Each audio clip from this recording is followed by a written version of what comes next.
Hello hello dear students. अभी हम कर रहे हैं 10th class R D Sharma math. Exercise है 3.3। चैप्टर का नाम है pair of linear equations in two variables और इस एक्सरसाइज का हम कर रहे हैं क्वेश्चन नंबर 24, जिसमें कि हमें दो इक्वेशंस दे रखी है और अब हमें एक ऐसी लाइन की इक्वेशन गेट करनी है जो इन दोनों इक्वेशंस के सोल्यूशन, यानी कि एक पॉइंट होता है जो कि उस पॉइंट से पास होती हो। क्लियर है? हमें उस लाइन की इक्वेशन गेट करनी है जो इन दोनों के सॉल्यूशन, जो कि एक पॉइंट होता है, उससे पास होती हो। और आपसे पूछा गया है कि ऐसी कितनी लाइनें आप गेट कर सकते हैं, या ऐसी कितनी लाइनें हैं जो उस पॉइंट से पास होती हो। तो ये तो बात क्लियर है कि किसी एक पॉइंट से इनफाइनाइट लाइन्स पास हो सकती है, तो इसका आंसर तो हमें क्लियर है। लेकिन अभी हमें इन दोनों का सोल्यूशन निकालना है और फिर सोल्यूशन निकालने के बाद हमें एक ऐसी इक्वेशन निकालनी है जो कि जो इन दोनों का जो सोल्यूशन है उस पॉइंट से वो पास होती हो। ठीक है, तो होप सो आपको अच्छे से समझ में आ गया। तो चलिए फिर अब इसका सोल्यूशन करते हैं। Let us do. बहुत ही सिंपल है। अब तक जैसे सोल्यूशन करते आए हैं, जो जैसे आप इक्वेशंस के सोल्यूशन निकालते आए हैं, वैसे ही निकालना है सोल्यूशन। बस एक एक्स्ट्रा चीज़ है वो इसमें आ गई, वो देखिए समझिए। तो जो दो इक्वेशन है पहले हम वो लिख लेते हैं। Given two equations are x plus y equal to 2, इसे नाम दिया 1।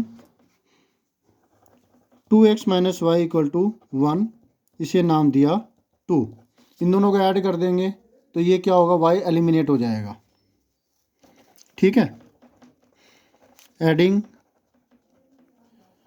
इक्वेशन 1 एंड 2, तो ऐड करने पर ये तो कट गया, x प्लस 2x हुआ 3x और 2 प्लस 1 हुआ 3, तो x की वैल्यू हुई 3। 3 मल्टीप्लाई में इधर आके डिवाइड में आ जाएगा, 3 से 3 कट गया, x की वैल्यू 1 आई। ये वैल्यू पुट कर देंगे हम इसमें या फिर इसमें, किसी में भी। Putting x equal to 1 in equation 1। 1 plus y, यहाँ पर x की जगह पर 1 आ गया। 1 प्लस वाई इक्वल टू 2, तो y की वैल्यू भी क्या आई, 2 माइनस 1। 1 प्लस का उधर आके माइनस का हो जाएगा, y की वैल्यू भी 1 आई है। तो जो आंसर निकलने वाला है वो अलग अलग स्टूडेंट्स का अलग अलग हो सकता है। ठीक है, तो हम पहले एक्सप्रेशन लिख देते हैं x और y के रूप में। रिक्वायर्ड इक्वेशन इज, वो रिक्वायर्ड इक्वेशन कौन सी है, जो कि इस 1 पॉइंट से पास होती हो। तो हम कोई भी एक्सप्रेशन लिख देते हैं, x माइनस 3y, ये लिख दिया। अब सिंपल आपने x की जगह पर 1 रखना है और y की जगह पर आपने 1 रखना है, तो एक कांस्टेंट वैल्यू इधर आ जाएगी। 1 माइनस 3 मल्टीप्लाई 1, 1 माइनस 3 माइनस 2, मतलब वो जो इक्वेशन है। अब देखिए मैंने ये सोल्यूशन निकाला है, ऐसे हर बच्चा अलग अलग निकालेगा। कोई याद थोड़ा ना करना है कि ये वाला है या फिर पीछे जो आंसर दे रखा है वो। ये एक इक्वेशन होगी। अब जो नेक्स्ट क्वेश्चन है, how many such lines can we find, तो एक तो ये आंसर हो गया हमारा, answer number 1। Infinite such lines can B